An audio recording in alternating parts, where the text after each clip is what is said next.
What's up, guys? Thanks for listening to Rolling Recklessly. Just a quick warning. I'm not too good with my audio production, and I'm still learning how to use a lot of my audio materials. You can definitely hear some microphone bleed in this episode. I tried to edit out as best as I possibly could, but at the same time, I'm also still learning all of these new programs. So please forgive me in this. We are working to make sure that doesn't happen again. But go ahead and enjoy the episode. Audio. Check. How's this? Can you hear me well? Okay. Can you hear me well? Hello, can you hear me? Are you good? Yeah. Can you? Welcome to Rolling Recklessly, the Warhammer podcast where dice decide legends, paint never dries, and every roll tells a story. I'm Grizzly, and whether you're here for the lore, hobby, or the chaos of the tabletops, you're in the right place. So grab your dice, ready your general, wake your champions, and let's get reckless.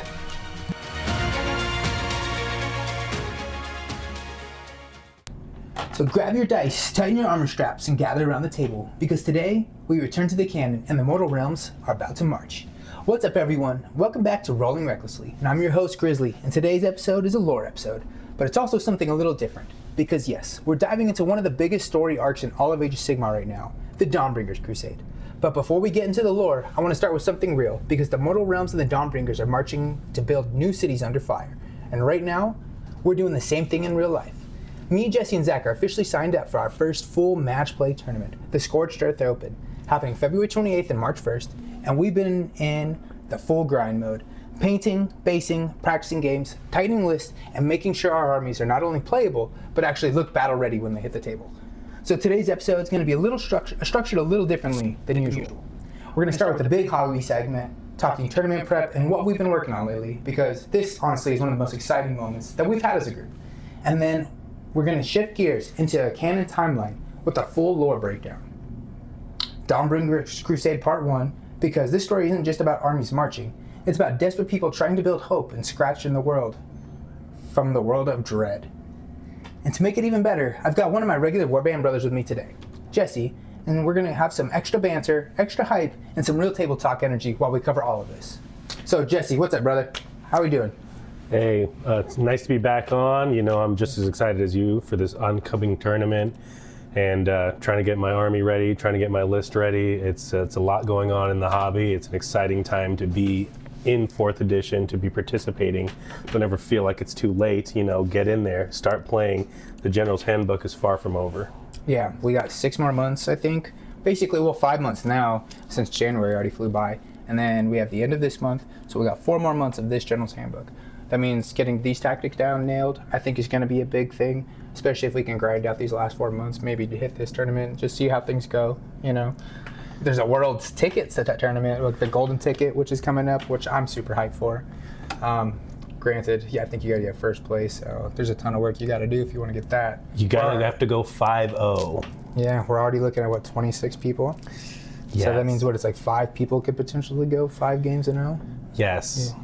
And then it's going to come down to points. And you know, I already gripe about those tactics and how hard they are to acquire. So achieving them, especially with multiple 5-0 armies, is going to be paramount.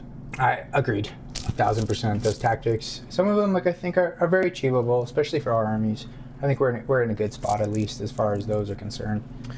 I was, hoping that this would be a low-key tournament, you know what I mean? Our first one just being like maybe a dozen people. Yeah. But no, we're getting the full experience. I anticipate it's going to get to 30, maybe even max out at 42 participants. Indeed. Well, it's, like I said, golden ticket. So we'll see. That means we could see some really cool people. We could see some really good stuff, because this is one of the tickets in the Southwest region. Yeah, I mean, highly sought after. You got to believe that not only just the local scene, but the local regions too, neighboring states and cities. It's gonna be a problem. They all want that ticket, and I'm gonna be honest with you, man, I want it too. Yeah, no, I'm super excited. So, first off, here's the plan. We're gonna talk hobby. We're gonna talk Scorched Earth Open prep and what we've been building, what we've been painting. And then we're gonna dive into the Dawnbringers, where we talk in the timeline. what the Crusades are, why they're happening, and what this means for the future of the mortal realms. So if you're ready, let's set the table. Alright, before we dive into the Dawnbringers lore, I want to start with what's been going on hobby-wise. And because honestly, that's one of the most exciting stretches of the hobby progress that I've had in a long time. Me and Jesse and Zach are getting ready to compete at the Scorched Earth Open on February 28th and March 1st. And this is a huge deal for us because this is going to be our first full tournament of match play rules. And I'm not going to lie, it feels like we've been training for a campaign. Like we've been grinding games, tightening lists, learning the missions, learning the matchups, and then on top of that, we're also doing the real work. The painting, the basing, the hobby deadlines, the, oh crap, I really need this unit by next Tuesday type pressure. And honestly, I love it. It reminds me of why this hobby is so satisfying. And there's something awesome that's being built towards this a real event where we're not just playing random games, you're actually preparing your army for war. And now for me personally, I've been going hard on my Sylvaneth. They're my main army, and they're my hard army. And I want them to look battle ready when they hit the tables. And I've made huge progress lately. First off, I fully finished and based my Treelords and my Treelord Ancients. And when I say fully finished, I mean complete. Paint, base, the whole thing's ready to go. And then that might sound simple to do to some people, but for those kinds of completions, for me, are huge. Because it's easy to get stuck in a stage where models are mostly done, and then you never finish them, but these are done. Then I completed Drycha, fully finished, fully based, and I'm especially proud of this one, because you can actually see the improvement. When I look at my older painted models compared to what I'm doing now, the difference is real. The basing is stronger, the painting is cleaner, the detail pops more, and the whole model reads at the tabletop distance. Drycha is one of those models where you feel like you've leveled up as a painter, and while doing it, I've also finished my Alarielle the Everqueen. And man, that model is a project. It's not just a mini, it's a whole centerpiece, and I'm really happy with how she turned out. Now she's not fully based yet because I actually bought her pre-assembled, and I have a plan for her, and I'm super excited about it. I want to remove the beetle from the base, and I want to add in like a creek feature with like water effects, something that makes it look like she's emerging as a living part of Guyran, like she's walking out of sacred water springs. And that's going to be one of those taking my time and do it right projects. I also painted up my Glade Worm, one of my Sylvaneth manifestations, and I love how it looks. Those manifestations are a cool part of AOS right now, and I like bringing living magic onto the table. So right now my list is basically fully painted and based, and the only thing I have left is really to knock out is my second set of trees. And I'm planning to get that done this week so that I can say that my list is tournament ready, fully ready for battle. And that's a big goal for me. And when we roll into Scorched Earth Open, I want to feel proud of putting my army down, and not just proud of the games, proud of the whole project. Now Jesse, I've talked a lot here, but I want to toss it to you. What have you been working on lately? What's on your hobby desk right now? And how are you feeling going into the Scorched Earth Open? Before we get into that, let me just take a moment to give you your flowers, because I remember playing Alarielle when she was a base. All right, it's nice to see your army so fully put together. I remember when you were just experimenting with basing, and now I feel like you're an expert. I'll definitely have you handle any of the basing that I need done. Well, thank you, man. I appreciate it. Like that means a lot. Like I feel like I have put a ton of work into it. So you saying that means a lot. Especially you have a ton of your stuff painted. It's always kind of been half painted to enough point where it's like, oh, I'm table ready. I can just play. If there's a gray pile of shame at my house, I've definitely cut into it, like extensively.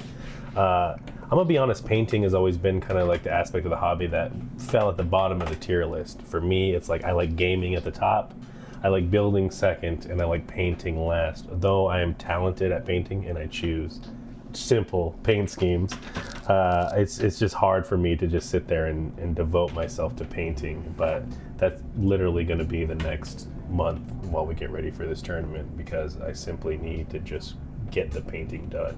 Yeah, no, it's I've never felt like the need to get my whole army painted. I was like, oh, I'll get it eventually. And actually, and now that I like think about it, like I never actually thought in my head like I'm actually gonna finish painting all these models. Like I never thought Drycha was ever gonna get painted. Never. Yeah. I don't know. I felt like I was gonna sell her or something would happen first before she actually got painted. So it was really cool to turn out and look at and see. I will say yours, I like that. Like, dude, you always you're like, yep, I'm gonna throw this whole box together and I'm gonna prime it all the main color. Yes. Yes. Like right away, the whole box is built, and then corn is already primed all red. Yes. The blueberries they're already primed blue. Like, yes. The rats are primed brown. Yeah, it's like, brother, I'm the accent color away from playing the game, and it's you have like your whole list is basically like that. Yeah. Absolutely. I mean, you can make painting as simple or as complex as you want it to be. No, I don't want it to look like kindergarten painting, but I definitely want, my 3 colors and like 2 shades and, some thematicness to my army. I always think of Stormcast, you think of this bright glowing blue, you know what I mean? Like this pulsing energy from his ear. And that's what I like to incorporate in my models as kind of like the detail, the extra step that I put into them. I like that. I like that a lot, actually. It's kind of like your own thing you're doing, Right before I came over to do the pod with you, I threw together some Dracothian Guard Desolators. Nice. Yeah. I think that once we like revise your list, I mean, we'll see, but once we revise your list, I think this one actually looks a lot better. I think you just cover a lot more aspects. Yes. You know what I mean? And you guys are the toolbox army, so like you're like reasonably good at everything. Yes. 2 cast, 2+2 to the cast as well, that's wild. I feel like I've played your army a million times at this point, and I know what I'm getting into, I know what I'm facing, but I feel like I'm giving you the opposite. Like, you're going to play my army, but it has a whole different face every time. Yeah. It's like I said, it's the ultimate toolbox army. That's the one thing I really like about the Stormcast is they can do all of it. Yeah. I remember one time during the first run of 4th edition, before the General's Handbook, I was able to just get a victory over you, just spamming Vindicators and Liberators and Vanquishers, and just having every kind of battle line reinforced. That was hilarious. I think you can still, that's still a very viable option with Stormcast. Their battle line is so good. Everybody's hitting on 3s, wounding on 3s, saving on 3s. Everybody. Like even the bad guys, the guys that suck, they're still hitting on 3s, wounding on 3s, and saving on 3s. Like what, the Griffhounds? You know what I mean? Now you're gonna hit on 4s. Yeah. Finally find something to hit on 4s. Yeah, and even then it's like, man, that's I think there's a viable build with Griffhounds. I'm waiting to see what the competition is bringing and whether having a low drop list is still the priority for competitive play. We're gonna see that. Well, it'll be cool to see firsthand for legit, because all we've done so far is the Spearhead. The Spearhead was sick. It was dude, that was great. Yes. We got to do a whole episode on that. That was awesome. Yes. But that one was sick, but everything was it's pre-built. You know what I mean? Everybody's just piloting the list, and it's really going to test your skill in the sense of how well do you know your army, and how well do you know the game, and how well do you know your opponents. I like to compare Warhammer to a fighting game, you know what I mean? This is the reason why you want multiple armies, because you don't want to play the same character over and over again. Yeah. But also it's are you playing it on automatic or manual mode? You know what I mean? Are the combos coming easy like they do in Spearhead? Or are you playing in proper AOS where the combos, you have to really think about them before you set them up? Well, now I'm moving this guy over here, and you're hitting on 4s, but he could all out attack now. Yes. Totally and it's I know he can do that. It's not well, maybe he has this card. You're no, there's a 1 in 12 chance to draw the card. This is totally different. Now it's just every turn. An aspect of gameplay that we don't really cover much in our games is counter fire and counter shot. Yeah. Well, I just don't think none of. I think I did one, and I did what? I hit 6 with the Gospel. Did really well. The other day. The Gospel. I was piloting the Gospel solid last. Yes. That's the best. I was oh, nice! They didn't just blow up right away, bro. Sick. Mm-hmm. Yeah. That's the best I've ever seen them do. They shot twice, then they ran away. I really like that unit for your list going into this tournament. I like it a lot. I think they're gonna play a huge role. And then if they die, which is nice, if they're the only ones who died, I can use Alarielle to bring them back, which I love. Yes, the healing. I've played your list many times, and I've abandoned and tried to kill things. Now I'm just trying to. Yeah. I think it's worked out better though. Yes. Now that you've it's funny because you have to go against your natural instincts, and I 100% played into that. I was like, no, because he's gonna want to fight everything. I was like, dude, you're not gonna want to fight this. Not if you're smart. Yes, it's tough. Dude, 2 Treelords together is rough. The branch witch that gives out the first strike, that is on your turn. Yes, that's an amazing deterrent. That stopped my alpha strike with my prosecutors. Well, that, and then I also have the Treelord, which will give you last strike last. Yeah. So it's not only do I can give myself first strike, I can give you strike last. So I'll hit you first, and if I have anything else in combat, which I more than likely have another Treelord. Yeah. You know what I mean? That's kind of how I've learned to move them. Is keep 2 Treelords put together, and then move them as a unit. And that way, because they're 4s and 2s for the most part. If I can all out attack 1 to 3s and 2s, you know what I mean? If your branch witch is behind one of your monster characters, does it have cover or obscuring? if you can't see her. Okay. It's visibility. Same Same thing for me. If I can't see you through my guys, there's like certain units it says you can see, like, so say there's like if you're in the same unit, so say you have liberators, right? They'll be able to see through each other even in a group of 10 because they're supposed to fight in a way where they're like conscious of each other. Right. That's how it works. Okay. But if it's like say a great example would be, have you seen a Great Unclean one? Yes. You can't see through it. Huge model, you can't see through that. Like yours and your opponent can't see through that Great Unclean one, so it still affects visibility. But if it were like a Gargantuan, there's the gap between the legs. Yeah, you can see through it. That's the whole thing. If you can see through it. No, that makes perfect sense. That's why I think the Great Unclean even have the Hell Pit Abomination. It's another big solid, fleshy. Like, and you know what I mean? You want to block a bunch of people. Like, hey, I'm gonna stand behind this guy. You're like, you're so fat, I used you as a shield. Yeah, I like that. I think that's solid. So as far as tournament goals, winning games, going positive, just learn to go. What's your goal? Hitting my tactics, you know, I don't ever want to score less than 10 points in a battle round. Yeah. You know, no slate against you. I know. No, you're fine. You're fine. You're Stormcast. Yes, I want to get up on the scoreboard quick, and then maybe if they outscore me round 4 and 5, who cares? Because I'm already up on you. You know, if I can go into battle round 4 with a good 10 to 15 point lead, I feel I can hold on. I feel like in Spearhead, that was always my tactic. I always knew, I was like, nope, you're always going to be the underdog. It sucks. I'm just going to try to play around that. Yeah. I always knew that. With my army, I don't know, like I said, I don't feel like it's like a super meta build. It's just going to be fun for me. Plus, first tournament, I only have to worry about 7 War Scrolls, as opposed to like all of these like complications. Like, because I have the Caradron. I really want to run the Caradron at a tournament. They're going to be highly competitive, I think. But dude, that's going to be mind-numbing. Yeah. Like, each of these guys has a different gun. Yeah. With a different range, and a different amount of damage, and a different hit and wound.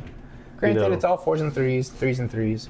There's a couple guys who are sick, you know what I mean? 3s and 2s, 2s and 2s. With how big they've been pushing Caradron with the 2 spearheads, you know, with the book, with the new models. The book was sick. You got to believe we're encountering at least 2 players at a tournament.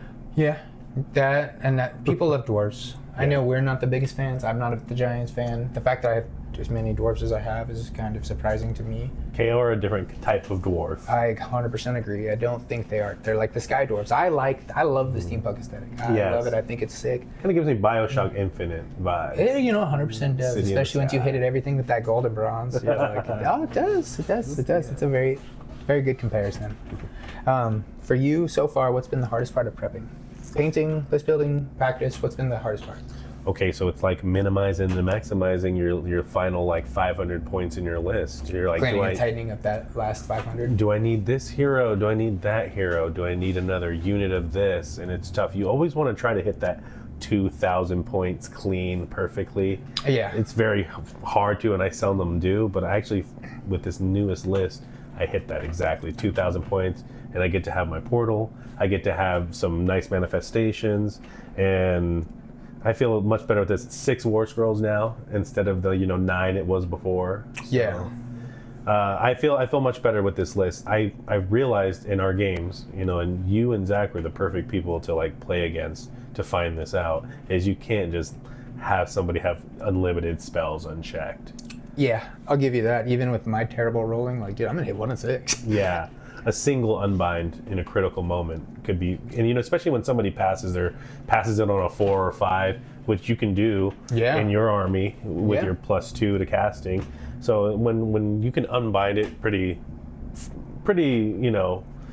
effectively. Yes. You want a chance to at least, but just sitting there and just letting the magic happen to you, it was painful over these last 2 games. So I threw Krondis in the list just to kind of like, all right, balance it out. Let's can I at least stop one of these from happening? It was one of those things I know when we were playing. I was like, I'm going to take a significantly longer amount of time in my hero phase than you are, just so you are aware. Like, you're doing these things, like, just so you know, even on your turn. Like, I'm about to do some stuff. Yeah, I feel like I can microwave a burrito. Like, You're like, I'm gonna go dab. For sure, because I need something to fill that time, because your casts are just, there's some times there's so many casts happening that I honestly forget. I forget that you're even doing something. I'm like, oh yeah, go ahead. Yeah. And your last game, you were rolling very well, and you got every spell to hit. It almost kind of felt like you by battle round 2 or 3, we were running out of spells. You were like, Yeah, I did. Nothing is really going to help right now because I got everything off. Exactly. There was a certain point I was like, I don't necessarily need to cast these 2 spells. I'm just going to try to cast something to be productive. For sure. And I was like, make sure I was hitting all my buffs right away, and I think that was huge. So yeah, tightening up that list, man. Like, you know, I wanted to make sure I had some unbind. That was the latest revelation. Was I needed something to unbind. So would you would say playing is probably was the hardest? Is the hardest part of practicing, or is like the hardest part of like prepping right now? Yeah, the hardest part about prepping is like finding out what foils you. You know what I mean? Like 100%. Finding out what is gonna F you over on the table, and you know, and you can only find out one way, by it happening to you. And it's gonna like be the type of thing where like you're kind of mad to learn this thing, you know? Mm-hmm. You're gonna be kind of like a little upset. You're like, you know, they use the term in the hobby. I need to fix this. This is a feels bad moment. It is, but it really does, and I've been there. I felt the worst feelings. All right. Yeah. All right. So okay, now we talked all that prepping. What are you the most confident right now in that you've done so far? Counting everything that you've done. I don't want to sound cocky, but I'm getting 10 to 15 victory points every turn, no matter what. Yeah. I have confidently scored on primary the last 10 battle rounds I've played. At minimum, you're consistent. You're very consistent when you show up to the tables. Yeah. I feel very confident in you. I feel very, very confident. I appreciate it. Yeah. I feel after piloting the Storycast since the start of 4th edition, like it's like you said, they're a toolbox army. I had to figure out what tools did I want in my tool bag. Well, to me, it's nice because I feel like we've gotten to the point where we have so many armies now that we've built. It's going to be fun to actually start playing a lot of them. Yes. And I think you've been ready for a long time to play something besides Stormcast. Yes. But now is the opportunity for you to show you're like, okay, I've been playing Stormcast this time, and now we're competing. You know what I mean? Like, now is the time to show, like, hey, I've been playing Stormcast. I know this army. I know what to do. And I think, I feel confident you're going to show that. Me too. You know, at one point in time, I would have felt like I was going to go 0-5 in this thing, but I don't think that's the case. I think bare minimum we're gonna all go 1-4. You know what I mean? Yeah. I think we're getting one win. Yes. At bare minimum. Yes, at bare minimum. You know. You know, I wasn't sure. We did the spearhead thing, and I wasn't sure about that. I was very nervous for that. Yeah. And for us to go in and just dominate. Yes. It's like, oh, our only losses were to each other. Yeah. And we went in and crushed everybody else. Sense. Yeah. But it's crazy to see. So I'm excited to see how we go. You know, like there's going to be a lot more people there, a lot more competitiveness. We're playing full games now. You know, we're going to be playing people who are they're there because they've been playing for a while. Yeah. I don't think we're going to be playing a lot of first players. I think we might. You know, we're going to be in that list of guys where it's like this is their first real tournament match play. First of all, that $65 entry ticket, some people will be paying $75. Yeah. That alone is going to weed out the casuals. Yeah, that right there is going to be like, no, I just don't want to do that. Yeah. You know. So I think you're 100% right about that. Mm-hmm. It's going to be a different kind of like tone. You know, we don't know what kind of demeanor and our opponent will have. What if they pull out the chess clock on you? What are you going to do? Dude, it's approved. It's already approved. You should learn to play with the chess clock.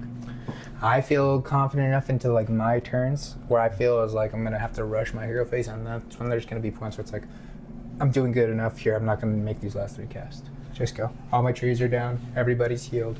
I'm good to go.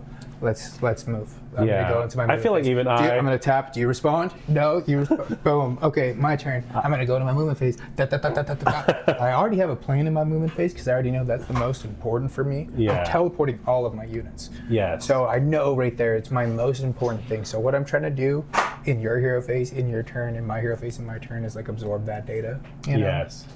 Tree. I know how you cast. Yeah. Those are the first ones that are going off. Everybody, if there's not 3 trees down, everybody's going to cast tree. Hey, I liked your roaming tree that you started bringing. Yeah, I thought it was useful. I used it several times. Yes, you did. And it came in clutch a lot of moments. Yeah, the buff and the teleport. And the teleport, yeah. I moved these guys from one side of the board to the other side of the board and took a point. It's a cool model, too. Look, yeah, he's not bad. He's not bad. I can't wait to dry brush him on another light brown, and then he's dead too. Yeah. What do you think your MVP unit's going to be? You know, it's really hard because Krondis is just about as strong and as useful as a unit anyone could ask for as far as a general goes. 2 cast wizard, gets +2 to casting. And he just has 20 health and saves on a 3. +2 to cast. +2 to I think cast. that's huge. Not only does he cast 2 spells, he's +2 to those spells. He has a War Scroll spell. It goes off on an 8, but he gets +2, so it goes off on a 6. So for even to unbind him, you have to roll a 9 if you succeed, and you're going to succeed on half your spells, approximately. You know, and I think the way you roll, I think he's gonna hit, and it's -1 to hit to an opponent, -1 to rend on an opponent, and -1 to something else. You can pick one of the above, and just like that's a massive debuff. And with the primal energy manifestations, I'll have a reliable way to cast them with Grandis. You know, they usually go off on a 7, so they're going to be going off on a 5 now. I think good call on the manifestations. That's going to be a great addition to your army, I think. You inspired me with those damn mirrors. Yeah, the mirrors are nice, man. I'm not going to lie. The mirrors. I got croaked bombed by the mirrors. yeah, exactly. Okay. The croak bomb by the mirrors was recently. That was awesome. And then I got Horde Breaker cursed. Yeah. With the mirrors. So the mirrors are solid, bro. And I was extending the cast already of the trees. And you're running the mirrors in the tournament? I'm going to run my manifestations. Oh, okay. Right. The mirrors, they're nice. They shut off. I like them that the mirrors extend, so I can cast my trees further. I can cast everything further. Yeah. I like the balls can shut you off your commands. Yeah. You can hit people with your balls. Yes. Yeah. You can charge the balls. Yeah. It's very surprising when someone's like, you're hitting me with the balls. And I'm like, I'm hitting you with my balls. Yes. The balls turn off commands. That's huge. No all-out defense. No all-out attack. Yeah. All I insane. can just feel like is got him, you know? Yeah. What unit are you worried is going to betray you at the tournament?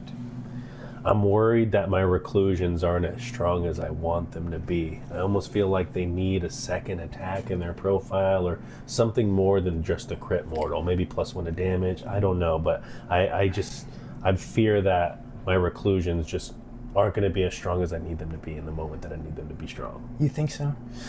I'll be honest. I think I can 100% see because they haven't been as productive for you in these last 5 games. I fully understand what the reclusions are.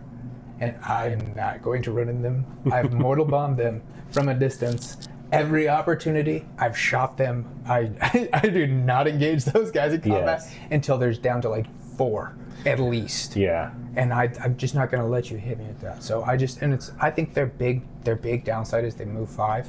Yes. You got to start them in as year, I think. Yes, I almost think it'd be foolish to have them deployed in Battle Round 1. Yeah, because all they're going to do is take damage. Unless you drop them on a point right away and then their job is holding that point. But I'll tell you right now, like, I'm not going to take the point until I get you down to like 4 reclusions. Yeah. If I get you down to 4, I think, well, man, you for sure won't kill me at least. I'm hoping. You know, they hit hard. I'm glad we just had those tokens are great. You know what I mean? Yes. Don't they add the control or something? Like, that's huge. And they also add +1 to your resistance roll. Yeah, which is you're just gonna ignore half those like things. Yeah, so that's on a 3-up now. Yeah. I'm gonna ignore an ability that can otherwise hurt me. I think they're super, super good though. I could see why you'd worry that. Just make sure you play them productively, and I think sending to a Mazir like you were talking about earlier. Yes. I think that's the call. I think that's the move. Doing that, and then just drop them on the point on your opponent's side, then make them engage them. Yeah. That was my whole thing. Is like, I'm gonna run away from you. I'm very mobile though. I don't think everyone's gonna have that same opportunity. For sure. You know what I mean? And now I think you're running the portal. Sick. Great move. Great move. I told you the whole time. The portal pod. Yeah, dude, you gotta run the porta potty. With Stormcast, it's just amazing. It really is, and it's any unit. So my heroes, even my giant dragon, I can teleport them within 9 inches anywhere on the field. That's major. I don't know why I ever thought I didn't need it. Yeah, I think it just changes. So I know you're really worried about going first or second. Yes. But with the portal, it changes everything. Yes. Just build. If you see they outdrop you, then you know that they have the opportunity to go first, right? They have the opportunity. They do. So now you can build in that. And you know what? You just castle around the portal, and it's like, you want to run up and fight Necrondis and some reclusions? Be my guest, or whatever. You want to run up and fight these guys? Be my guest. And then at my turn, I'm going to teleport everybody away. And I'm going to teleport them to where I need them to be. And I know you're pretty prepared to go first or second. I think you all prefer to go second. Here's the deal. When you make 5 drops, you succeed. I'm not building into that. Right. I know. I'm not. So I know there's a game, right? When everybody first starts building into the meta, the game is who's going to have the most amount of drops. Yeah. I know that. So I'm just going to secede that. You're good. I'll just have 5 drops, but they're going to be huge. And I'm going to fuck you up with these guys. Yes. And it's just like, if I put 2 of them together, like, it's going to be painful. I feel pay. And it's one of those, like, I'll just build. I'm going to castle around myself, defend myself. And it did make me learn because I'm playing you and Zach. Yeah. And you and Zach love to go first. Yes. If you guys ever have the opportunity, even if it's not strategically smart for you, you go first. I know that's how it is. And I build that way. I'm like, no, I already know. If he has the opportunity to take first, he's going to go first. And he's going to come in here and he's going to smash me with these prosecutors right away. Yes. And I know that's what's going to come. Yeah, it's like Zach, you know those Varangard are coming. Yeah. They're coming by You know the Knights, if he's got... We haven't played the Varangard yet, but we played the Knights. the Knights. And the Knights are for sure coming in right away. Scary. I blocked them with trees. I blocked them with screens. Chaos Chosen. But it's just, the Chosen. Big scary units. You know, it's scary to like the prospect of being like, okay, I'm gonna have to weather this storm of attacks before I even get to make any kind of game actions. Yeah. You know, but you have all these models that heal, have double-digit wound pulls, and then can resurrect, so you don't face the same kind of like fears we do of having a unit obliterated. I think it's different because I do have that same fear because for me, when I lose 1 unit, it's a lot. Yes. It is. I feel it significantly. You can use them. You can lose a unit of liberators, and you're like, nice, okay, you idiot. You took the time to kill these liberators. They're not even on an objective. You know what I mean? Like you're wasting your time. For me, like for you to kill a unit for me, you had to put work in, and I had to have some bad rolls. You know what I mean? And I'm gonna. It's a next turn. If Alarielle doesn't heal them, I'm gonna fill it. You know what I mean? I got really lucky those last few games we played. I just healed. I brought him right back. You really did, bro. Dude, that was very lucky. I never hit those heals with Alarielle, so that was wild.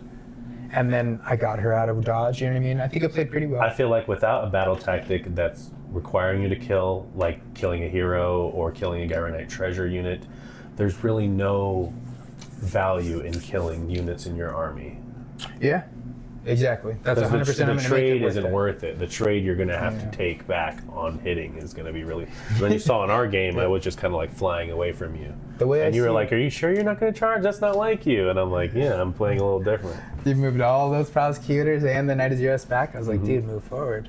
Yeah, I thought I was like, maybe you're lucky we used that wrong terrain piece. That was. Oh, dude. You lucked out so huge. I was like, I kind of like already know from playing it now. So if it gets used against me, I'm like, you have to shoot that branch witch down before you go into combat. Yeah. That's the only way, or try to hit it with like a mortal spell or something. Well, the nice thing is I can hide her. All I have to do is hide her by the trees. She has to be within combat range of the trees, and I can hide her in the trees, and the trees make her obscured and not visible. So it's just like scary. Nice. You know what I mean? And then I could pick a unit within 12 inches. And it's just like, that's what and you see, that's what I do, is I move the trees, and then I go and I strike wherever the trees are. Yes. And it's one of those, you have to be careful, because if you see the trees there, like, just know I can be there. In 9 inches from you, and within the range of my trees. And I almost always cast 2 trees. I'll cast out 1 tree, and it's like half the time, like, it's a screen. You know what I mean? It's like, I put this here to block you, and so I could hit you with this spell. It does make you think about your movement having those trees. I'm like, man. It does. These things, they ruin my path. That's why I think that manifestation switch, I think, was huge. Yes. You know what I mean? Like, it's getting my manifestations, and it's like, now I have a mobile tree. And it does everything that a big tree does. Yeah. And it's pretty nice. Faction terrain like my portal. Now I have that teleport. I have my teleport through the quest door, and then my teleport through prayer with Iridan. I will tell you 3 ways to teleport. I feel a lot better now. When you play the portal, I think it's just one of those, like, I need to know that from the beginning of the game. It's one of those things we have to prep for that. You know what I mean? Like, it's one of those, like, you're running the portal, so I have to know that at any moment, if you're within 6 inches of that, you can teleport anywhere on the board. Yeah. And it's a problem. You know what I mean? It makes you really have to think. Is there any matchups you're hoping to dodge? Not necessarily people, because we don't know any of the people yet, but as far as factions, who are you hoping to not play? You know, we mentioned it earlier, Kara Drawn. Yeah. You know, I don't really fancy getting shot off the table. Yeah. Nobody likes playing Kara Drawn. Yeah, you know, with how powerful Zach has showed us the slaves to be, like, they're another, like, army. I'm scared to fight an Archeon. I'm scared to fight, like, a reinforced unit of Chosen again, because they're just so powerful. But, you know, honestly, the most thing I'm scared of is my first match being against another Stormcast player. Yeah. I hate mirror match. You know, we talked about it being a fighting game, like this game being like a fighting game. Just like in fighting games, I hate mirror match. I don't want to see Scorpion versus Scorpion.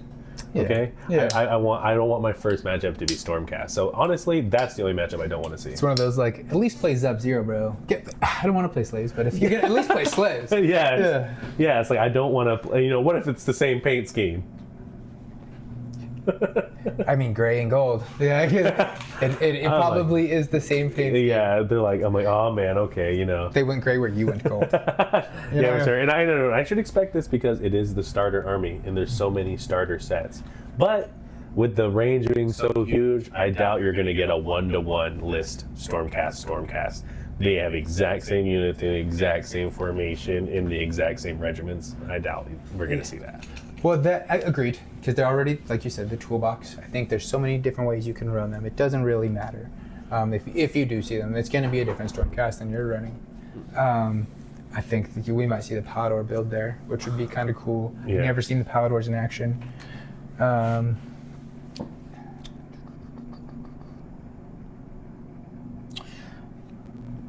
What do you think? What do you think the most popular army is going to be? What do you think we're going to see a lot of? I think we're going to see a lot of Stormcast. Yeah. I think we'll see Night Haunt. Okay. I think we'll see a lot of Night Haunts. See, I think it's going to be Soulblight Gravelords. I think Soulblight is definitely going to be on there. Yeah. I think, you know what, now that you say that, they'll probably be the most, it's going to be them in Stormcast. Yeah, you're seeing like tons of their lists topping competitions, going 5-0, going 4-0. Yep. They are smashing in the meta scene. I also think Caradron will see, I think Fire Slayers. Yeah. Fire Slayers have been doing really good, I know. And if you like dwarves, a lot of people really like them. Yeah, you know, and they've got cool units. We were talking about those Salamander. The Magma Drops. Magma Drops, yeah. Yes. The Magma Drops, there is a build there that's kind of like just menacing everybody, and then they're running them with the KO Regiment of Renown. Yeah. So you get a big boat, not the biggest boat, but the big boat. You get these little heroes, these guys that move with them, that shoot, and then you have Magma Drops just running around smashing people. Insane. So maybe that'll be the first matchup then. Yeah, you totally could. All right, so I love that. After hearing us all talk about the prep and what really makes it really feel real now. Because once you got the tournament locked in, it changes your whole mindset. You're not just painting to paint, you're painting with a purpose, and you're building with a deadline. And you're grinding games because you want to represent your faction and your group in the right way. And honestly, that's exactly what the Dawnbringers Crusade is. A massive march of people trying to build something bigger than themselves, under the pressure, under threat, with the clock always ticking. So with that said, let's jump into the canon. All right, it's time. Let's return to the canon timeline. To understand the Dawnbringers Crusade, you have to understand the world it was born into. Because this isn't the story of glorious conquest. This isn't the Shining Crusade marching towards victory. This is the story of desperate people, and after the Era of the Beast, the mortal realms are battered. Everywhere you look, the scars of war are still fresh. Chaos still holds vast territories. Destruction tears through the wilds like a living storm. Death built empires quietly and patiently, and the forces of order survives, but survival is not the same thing as winning. So Sigmar does what Sigmar does always when darkness closes in. He doesn't retreat, he builds. Because in Age of Sigmar, hope isn't a feeling. Hope is a fortress wall. Hope is a torch on the horizon. Hope is a road carved through enemy territory, and hope is a city. The Dawnbringers Crusade is a great mortal undertaking since the founding of the Free Cities. A massive act of defiance against the very idea that the realms belong to monsters. And Jesse, I want you to jump in whenever you want on this, because this is one of the first times in AOS where it feels like the spotlight is really on the mortals again. When you hear Dawnbringers Crusade, what is the vibe that it gives you? Hope? Desperation? Or is this thing gonna go horribly wrong? It feels like that pivotal moment when mortals are starting to have a foothold and even can threaten out into the realms just past Azir and start to take back more of Akshi and Garan by virtue of that. It's an expansion. Dawnbringers, it feels like when Gandalf showed up with all of those people from the Rohan Riders. Yeah. 100%. Yeah, they're trying. Like I said, they're mortals. They're really trying to rebuild after everything. Like I said, they got wrecked in the Era of the Beast. They're just really trying to push forward, and the only way to push forward is by actually building new cities. They can't just stay there and get attacked all the time and hope that defending is going to help them grow. Right. So, what is the Dawnbringers Crusade? So picture it: a road stretching into the unknown. The sky gray with ash, the ground soaked with old blood. and a column of 1,000 moving forward anyways. At the front you have soldiers, veterans from the free cities, gunners, cavaliers, scouts, priests, carrying relics, wizards, and wrapped around crackling power. But behind them comes the real heart of the crusade, the common folk. Farmers, carpenters, miners, engineers, doctors, families pulling carts filled with everything that they own, children wrapped in blankets, elders staring toward the future that they might not live to see. And somewhere in the middle is a dream sealed in parchment. Build a new city, build a new foothold for civilization, and push order borders outward. The Dawnbringers are not a single army, they're a migration, a pilgrimage, a moving city made of wagons, steel, faith, and desperation. They don't march to conquer, they march to plant roots where the roots should not survive. Yeah, the free cities is everybody who was like kind of left to fend for themselves when Sigmar like sealed Azir. Mm-hmm. You know what I mean? So right now these are like everybody who kind of lives in the mortal realms who is not in Azir. Yeah. So that is, dwarves, elves. There's even orcs, I want to say, that they have. They have that really cool orc model. Have you seen where it's got the guy in the crow's nest? Yeah. And he's like a sniper. And then at the bottom is like an orc who's just going to wreck you if you run in and fight him. Yeah. I think he's pretty cool. They did used to have dark elves, which was really sick. They had like this like dark hydra thing. It was really, really cool. That got sunset. But they're pretty cool. So why now? Because the free cities aren't just settlements. They're the backbone of Sigmar's vision. They supply armies, they create trade, they stabilize regions. They became the safe haven for refugees. They're the reason order can even exist across multiple realms. But after the Era of the Beast, everything is worse. The wilds have become more violent, routes are unsafe, borders don't hold, entire regions get swallowed by corruption or monsters. So the free cities do something insane. They send their people into the darkness, not because it's safe, because it's necessary. Because if order stops building, order dies. So, does this remind you of anything in our hobby? Like prepping for tournaments, building a community, just showing up every week, even when it's hard? Yeah, definitely. Dawnbringers is just like, it's taking that first step, that first step out of comfort, that first step like out of like your only known safety. And for us, like, it feels a lot like when we started this community that we have right now. I remember so many games of just me and you, and this was kind of like our own private thing that we kind of just did.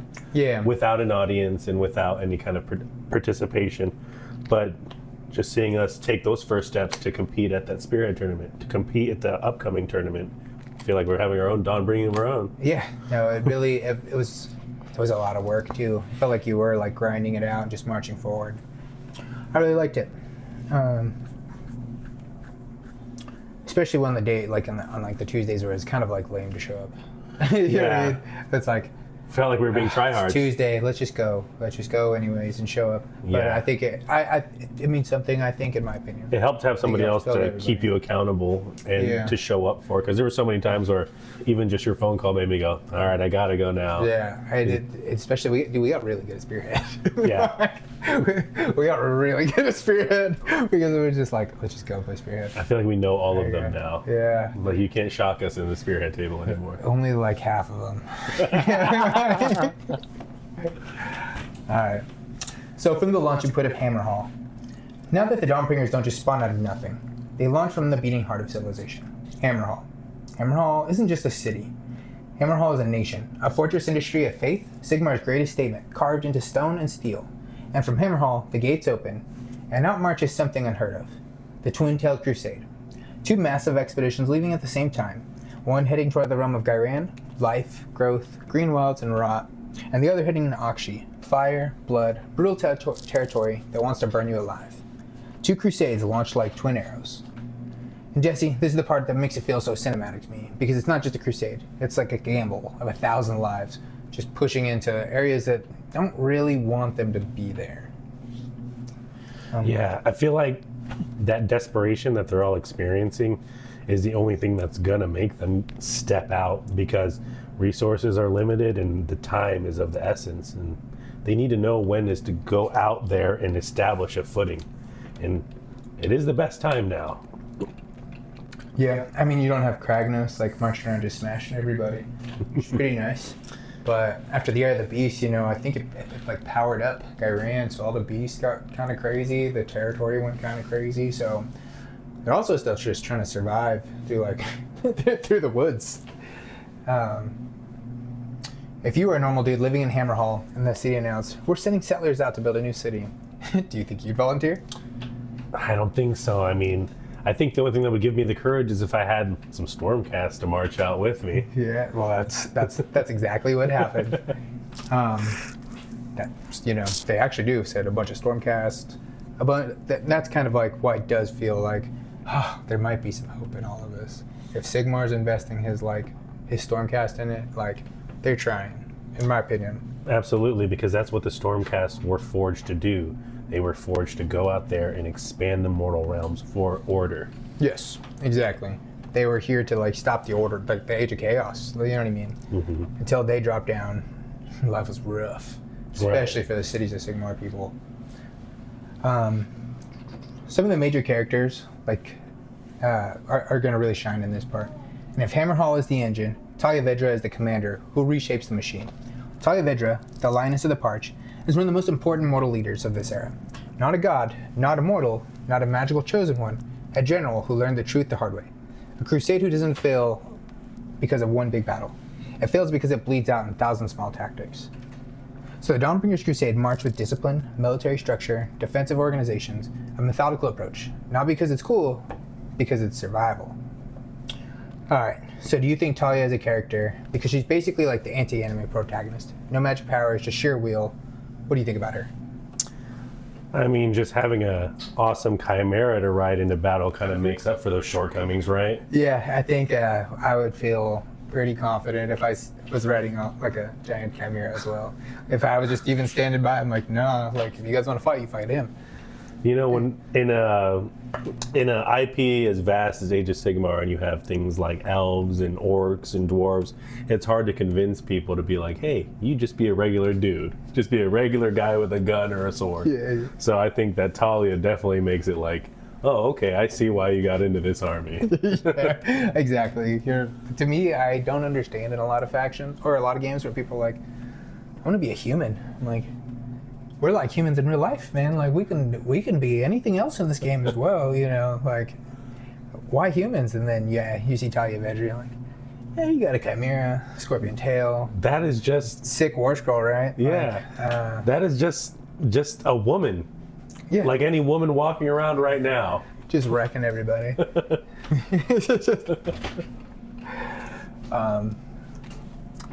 But before the crusade truly begins, there are warnings, or omens, the harbingers, but because everyone feels what's coming.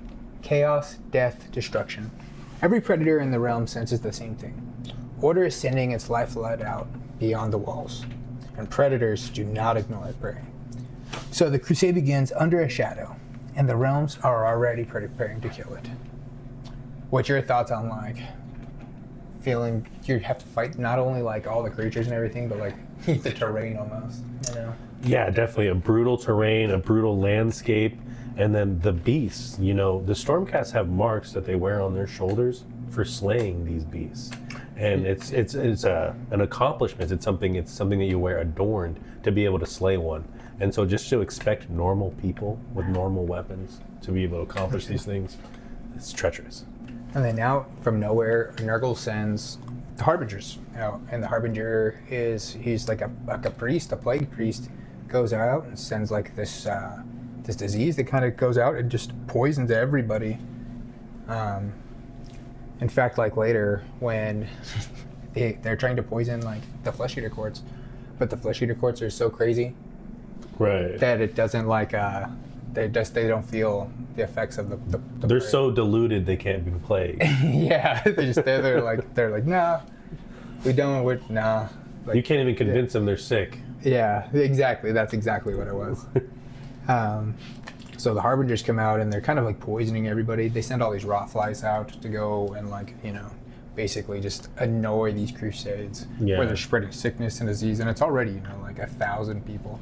Yeah. I don't know if you've ever. I kept a fish tank, and I know if you put too many fish in there, like they get sick and they die and they fight each other, and it's just like trying to get 1,000 people to move from one spot to another and migrate, already sounds like enough of a mission. Even in the mortal realms, sickness and pestilence is just something mortals are naturally weak to. Yeah, it's just, yeah, it just sucks. And now here's where the Dawnbringers becomes brutal. Because the enemy doesn't wait for the Crusade to arrive. The enemy hits them head on the road. Scouts disappear in fog, supply wagons vanish in the night, and camps get raided. Rumor turns into panic, and panic turns into violence. The Crusade is tested immediately by the true enemy. Attrition. Not heroic battles, not glorious last stands, just constant pressure, constant losses, constant fear, and the Crusade that keeps moving anyways. Because if it stops, it dies. In Ghyran, the realm of life and rot. On the Ghyran front, the tone turns sickly. Nurgle's influence spreads, sickness moves like a curse. The Crusade isn't just attacked by armies, it's attacked by disease, corruption, mold, poisoned water, but Ghyran isn't just danger, it's sacred, because another force watches, Alarielle. Alarielle is not simply order, she is life. Ancient, wrathful, protective, and she does not tolerate careless mortals carving roads through sacred land like it's nothing. So the Dawnbringers in Ghyran walk a razor edge. Build too aggressively, you earn the Sylvaneth's wrath. Build too timidly, you die. Disrespect the wilds, you get erased. So would you rather march through Ghyran dealing with the rot and the Sylvaneth politics, or Aqshy, where everything just tries to cook you alive?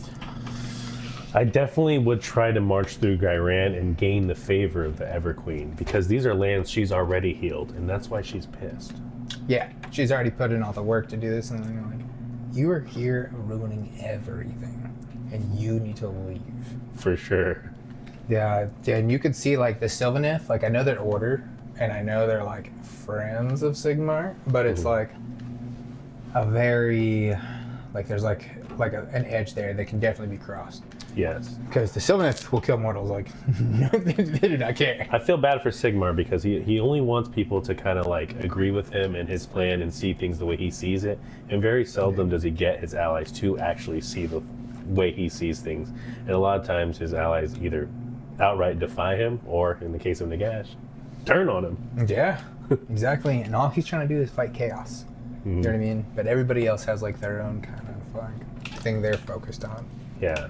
And Alarielle restoring Ghyran to 100% health, that's a monumental task with how much chaos and how much blight has touched those lands. Exactly. I think at one point they talk that like the Nurgle took over like 80% of Ghyran or something. And it's like she's still trying to fight back from that. She had to change like her whole form from the time Nurgle got there to like her war form, which super sick. That's what the model's based off of. Great model, great war scroll. Like, super great character, one of my favorites. Absolutely. So you would go through Ghyran. I think I would go through Ghyran too. I would just feel it's hard to fight fire. You know? Maybe if you're like a Caradron, where you got like the Stormcast suit. Yeah, or if you're Stormcast and you die, you're gonna come back. Yeah, you're not worried about it. So Aqshy, where hope burns fast. On the Aqshy front, fire does not forgive. Aqshy doesn't rot you, it burns you down to the bone and leaves ashes blowing in the wind. Here the Crusades fight brutal terrain, brutal enemies, and a brutal reality. Dawnbringers in Aqshy isn't just a survival story, it's a war story. And it's the realm where you learn, even if you win the battles, you can still lose the Crusade. So what are the early big moments that define Dawnbringers Part 1? It's not just one battle, it's a pattern. The Crusades launched from Hammerhall, hope exploding across the realms in the free cities. The first raid and ambushes begin almost immediately, and reality hits hard. The Crusades learn it must move like a fortress, or die in pieces. And the realms themselves become enemies, disease in Ghyran, fire in Aqshy. And the Crusades become the test of morale. Willpower becomes as important as steel. This isn't just war. This is existential. If Dawnbringers fails, Order doesn't just lose land, Order loses the future. So why the Dawnbringers matter? The Dawnbringers Crusade changed the tone of Age of Sigmar. This isn't just gods clashing above reality. This is mortals clawing civilization out of a nightmare landscape. It reminds us that the Stormcast are just lightning strikes, but mortals are the foundation. the hammer falls. If the hammer fails and the people build. What the Dawnbringers really ask is, can hope survive in a world designed to crush it? The Dawnbringers didn't march because they thought they would win. They marched because the only thing worse than death is giving up.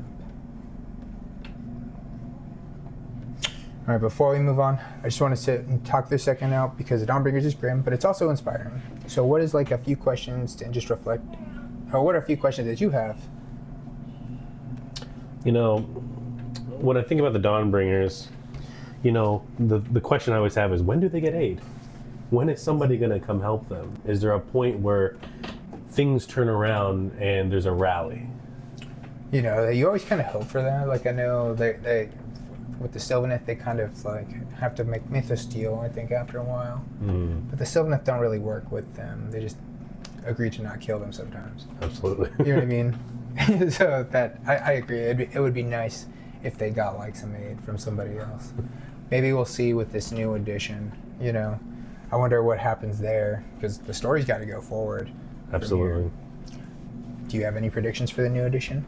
You know, I do. I just have a feeling that death is going to get involved, just because, like, with the new OBR coming out and some range refreshes in the Night Haunt, we might see death enter back into the grand game, if you will.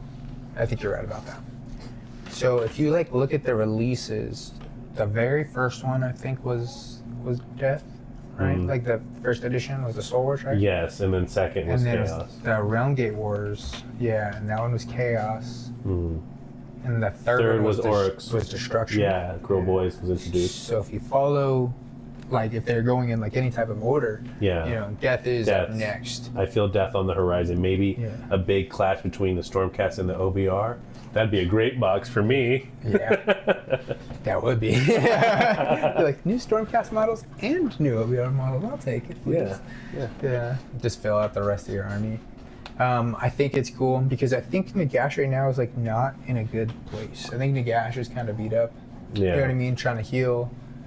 I think he's kind of like, you know, in that weird Warhammer, like kind of dead, kind of not dead. You know, he's never really dead. Maybe we'll see a Mortarch then step up.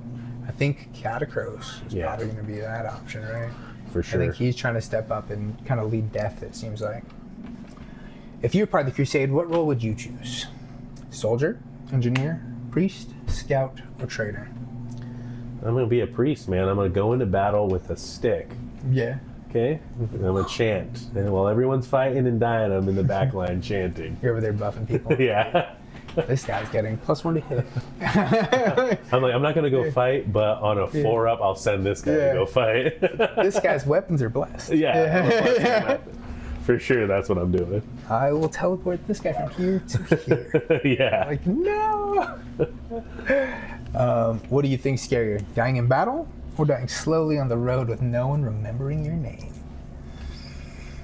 So nothing made me realize how horrific your death can be until I started like looking into Stormcast lore, watching Stormcast content. You know, dying brutally once is horrible, but over and over and over again, and then the reforging process is painful as well. Yeah. That seemed like a nightmare. I'd rather die once than a million times. And you lose like a little bit of yourself each time you come back. Yeah, your mind is getting ruined. And there's Stormcast specifically trying to fix that. Do you think Dawnbringer is order winning or order desperate? It's order desperate. They're definitely not winning. You know what I mean? I think they can win small battles, but it's a war of attrition, and it's something that they're gonna have to stick out for a long period of time.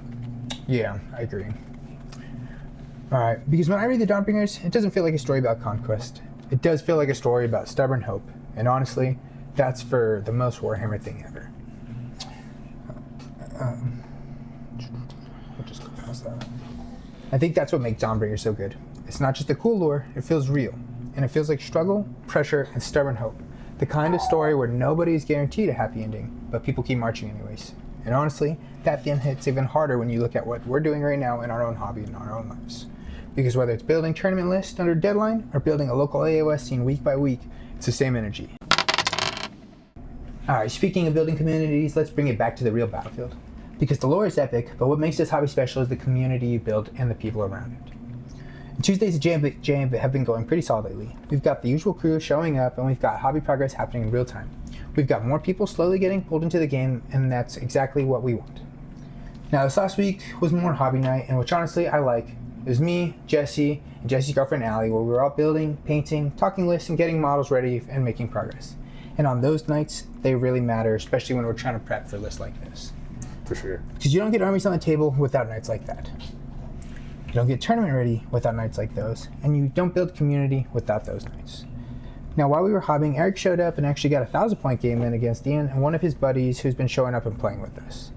Ian runs Khorne, and I love that, because Khorne players just keep it simple. No magic, no talking, just violence. And honestly, it's awesome. More people showing up and getting games in, because those 1K games are huge for learning, playing match play without being stuck on the table for 4 hours. Agreed. Yeah. You know, it's nice to upgrade too, because these are people that were playing Spearhead just a few weeks ago. Now they're playing 1,000 points. Yes, that's one of my favorite parts of seeing in the community is like we're seeing people not just playing Spearhead anymore. Spearhead is fun. I love Spearhead. It'll always hold a place in our heart. I think we're very competitive at Spearhead, and it is very much like similar games. It's a lot of fun to play. The hobby needs Spearhead. I'm just going to say it. Agreed. 100% agreed.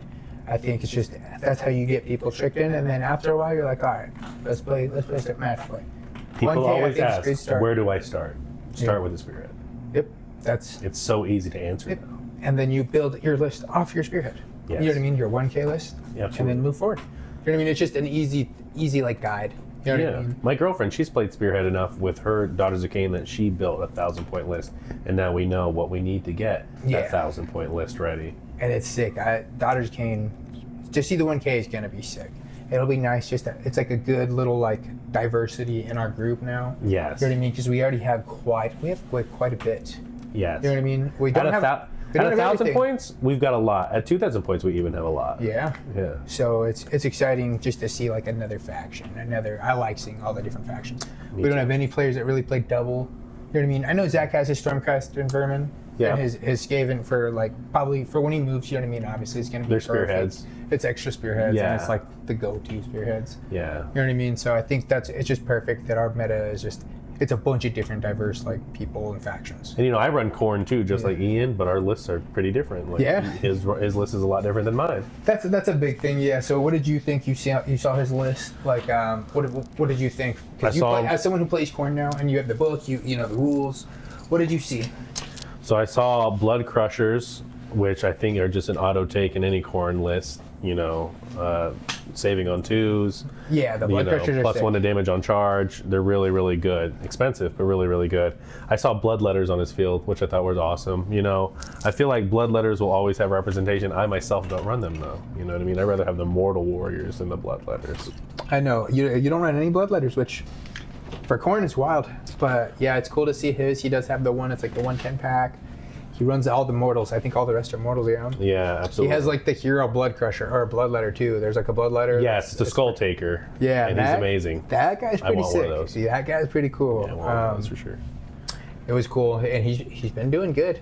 What was that unit that Eric had that with the anti-cavalry keyword? The Flesh Eater Quartz ones. I don't remember. It's the kinds of ghouls, some kind of ghouls or something. I forget what they were. But the -1 to cavalry is it's hilarious. Yeah, he destroyed those Blood Crushers, and I was like amazing. I didn't know the FAQ had it like that. They cut in the rend, and then I think they deal mortals when you roll in. And it's like, I think if they're cavalry or infantry or something, like they do +1 or 2 more. Yeah, so it's crazy. It was horrible. Yeah, for him. Yeah, it blew up like 4 of his Blood Crushers right away. I like to see like Eric's Flesh Eaters doing good, because I feel bad. His to be honest, I don't think his Spearhead's very good.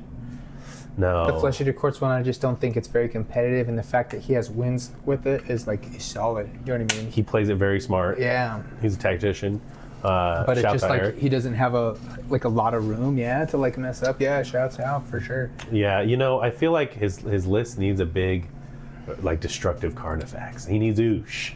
Yeah, he's got the Usharan. He's got to just run it. Like we got to run the 2K game, and let's see how. That's what I want to see and judge it then. Yeah. You know what I mean? Because his army is definitely it's not formatted for smaller play.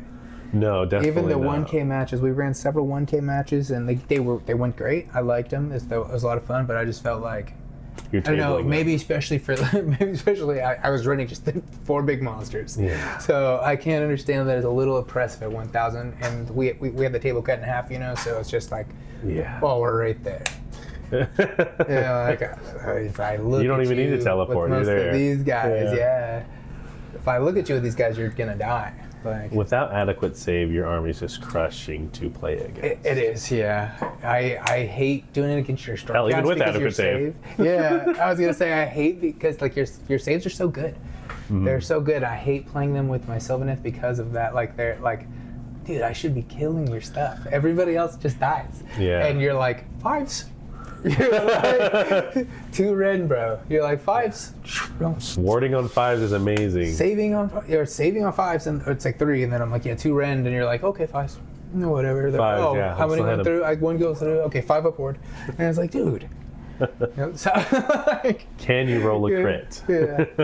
All at the fence. Like, dude, now it's back to 4s, and you're like, 1,000 points is a good way to learn those commands, though. it's the best way to learn your war scrolls, and that's how you like make the games go considerably quicker. For You sure. know what I mean? That's just that's how you learn your army. You know what I mean? And it's like, don't think about 1K games because they're not being recorded or anything. Don't think about them like that. Like, learn your army. Yeah. The win or loss actually means nothing because the rules are a very different game in a 2K game. Learn your army. Maybe we should get a chess clock. Yeah, we could get a chess clock. Start timing ourselves. So I've seen the people who learn the chess clocks. That's like how you build. 3 hours, you get an hour and a half. I get an hour and a half, and it's one of those like nobody's wasting time. Man. You know what I mean? Just seeing that hour and a half tick down, bro. Oh my God. That's panic It inducing. seems very grinding. Like, and then once you run out of time, bro, you just can roll saves. That's it. That's all you do. No spells, no nothing. No attacking, no moving, no charging, no nothing. I mean, I don't feel like we'll encounter those kind of opponents at this tournament, but we Yeah, have there's to chess be. blocks. It says there's gonna be chess blocks there. So people are gonna be there. They're gonna be there. They're And gonna there's want that us. golden ticket on the line, so it's like there's gonna be people. We who need play to get a chess clock then. There's some people who only play chess clocks. We need to get a chess clock. Yeah, I think it would help a lot of things. We take a lot of breaks, so that's like I think our time-consuming like thing during our games. Yeah, we'd have to have one of those chess clocks where you could stop it for like a non. Yeah, you put the middle here. This is like an pause. official timeout. This is an official timeout. Yeah, it's gonna be like, dude, how did you still get 4 hours in that game? We figured it out.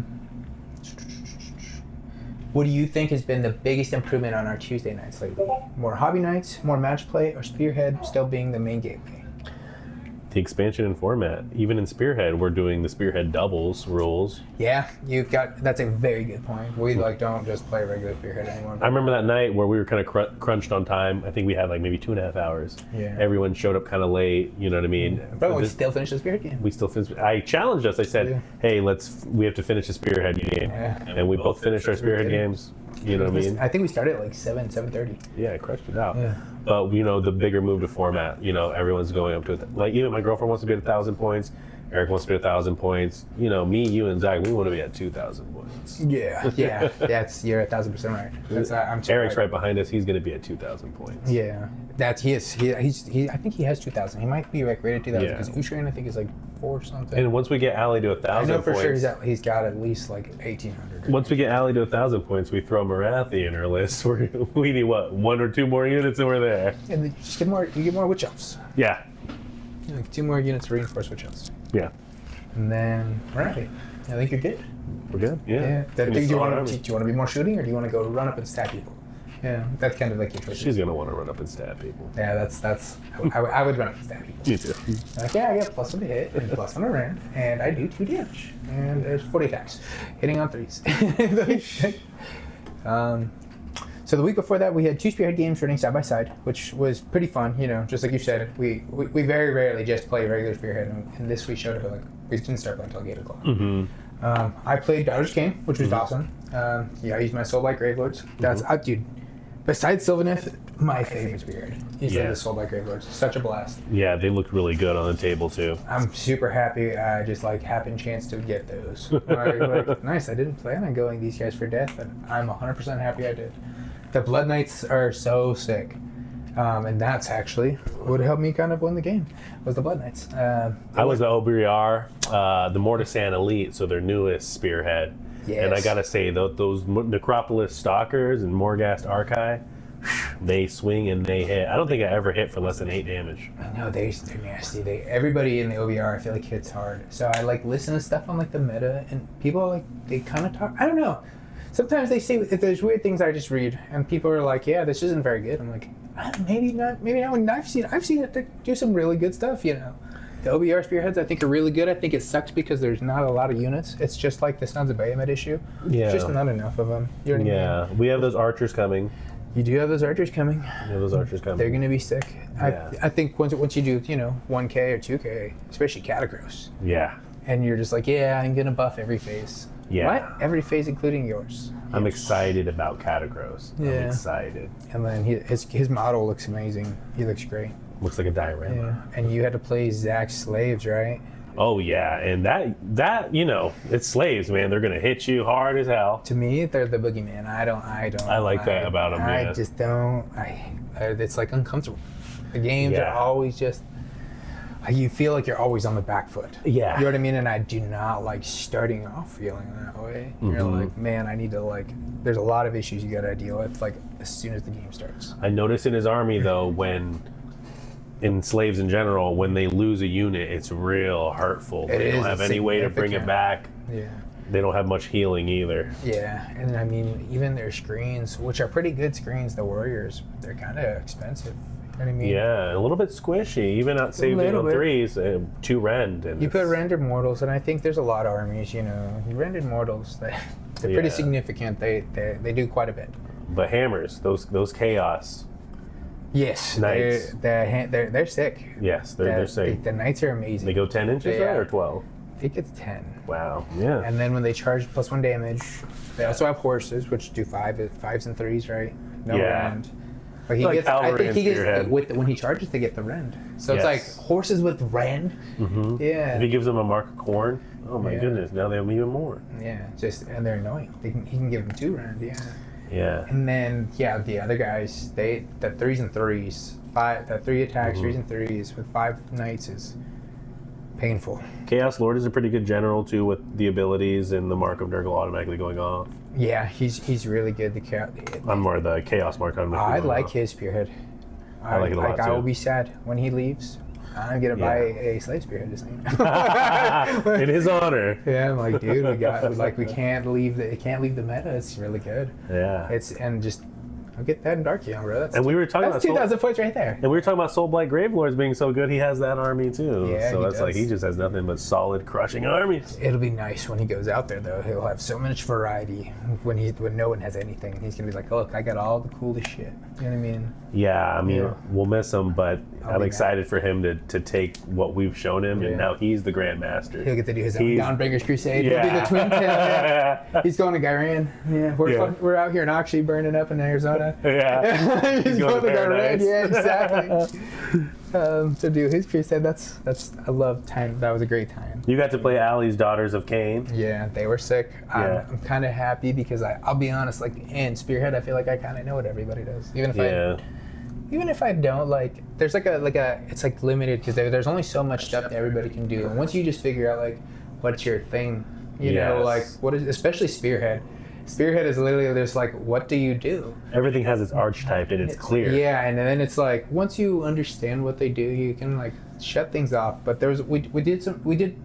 she played really, really good. She knocked out, it was annoying because there was some units where we'd be in combat. I was like, cool, I'm gonna sticky all these guys in combat, and you don't have shooting in combat.